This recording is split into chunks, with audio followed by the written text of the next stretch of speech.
o ó máa kí o Oriyomi o Islamiat Olowolayemo ni mo kúkú kí. Àní Islamiat ayáde yàrá mo kí ọ lọ́jọ́ bí o Oriyomi o màmá tẹ́ni ọ̀la.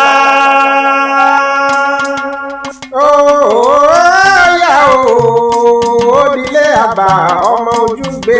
Oriyomi Islamiat lèmi fẹ́ máa kí ọmọ Olowolayemo aláfẹ́ ọmọ ni ayádéjàre Ọlátúnjí ń pẹ̀lẹ́ onílọ́jọ́ bí rẹ̀ o October 24 ọjọ́ tí wọ́n bí ọ ni wọ́n rán mi ní o àbúrò rẹ̀ bíi rẹ̀ 5 and 6 rẹ̀ pàdí rẹ̀ amúgbálẹ́gbẹ̀ẹ́ rẹ̀ lákòótán ẹ̀jẹ̀ rẹ̀ Saidat Olowolayemo ayárasaki adédọ̀kun lóní kí n máa kíọ oní ilé onílé ọ̀nà nínà oní polongo fáyé wípé àwọ̀ṣọ máwọ̀ta náà ní ẹ̀gbọ́n òun àfi góòlù ṣẹ̀ṣọ́ ìwọ ni mò ń ké sí níbi gbogbo aṣọ àmúlò òde rẹ́gí ní í ṣe lára ya Látúnjí Adéjàre Oriyomi o Islamiat Olowolayemo ìyá àlùbáríkà ń pẹ̀lẹ́ ayé oníṣà ọláwọ̀ máṣá mi ayé onígbẹ̀wà lọ́wọ́ rẹ̀ mo ní bá ò bá sáṣọ ọmọ èèyàn bá bọ́ra àlẹ́ àjọ̀bọ̀ Oriyomi èyí fi pamọ́ rárá ọmọ ṣọ́ọ̀lù gbogbo aṣọ tó bá fi sára rẹ̀ kí ara ló ṣe Saidat Olowolayemo ayárasaki adédọ̀kun àbúrò rẹ̀ ló ní kí n máa kí ẹ fún tọjọ́ tí wọ́n bí ọ àwọn ọmọ rẹ̀ ń kí ọ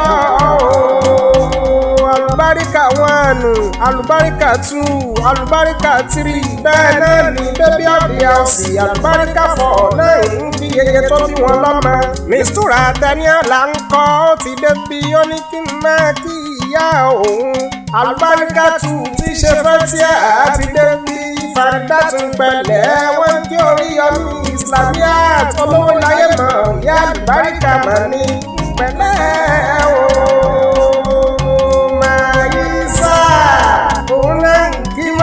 wọ́n ń pé àjẹwọ̀n ọmọ títí dọjọ́ alẹ́ korogodo àwọn ará àwọn ọ̀rẹ́ àti mọ̀lẹ́bí àwọn náà ti dé bí wọ́n ń kí ọlọ́jọ́ bí Oriyomi Islamiat ayádéjàre Ọlátúnjí ọmọ kan ní í ṣe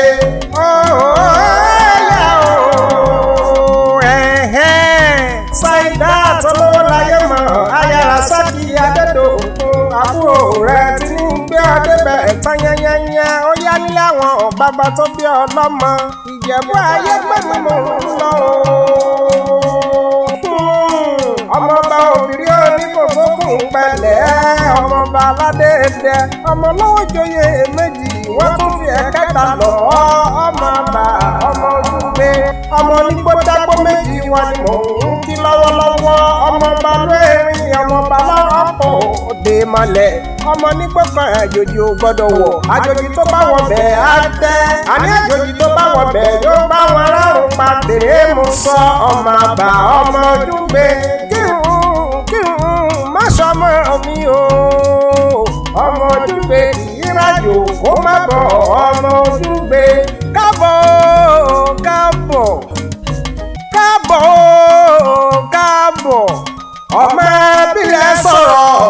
ọmọ bílẹ̀ sọ̀rọ̀ kílẹ̀ lanu káàbọ̀ ó ti dé o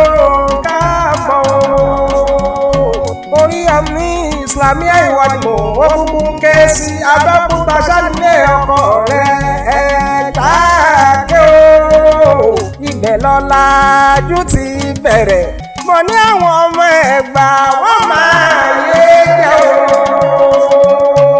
Oriyomi Islamiat ò ní gbé sájò máa ṣàmì ò ní tọ́wọ́ lọ́wọ́ akọ̀rẹ́ òkò délé lẹ́yìn ọjọ́ bírè èyí ò ní fọkànfọmọ bí ilé nílé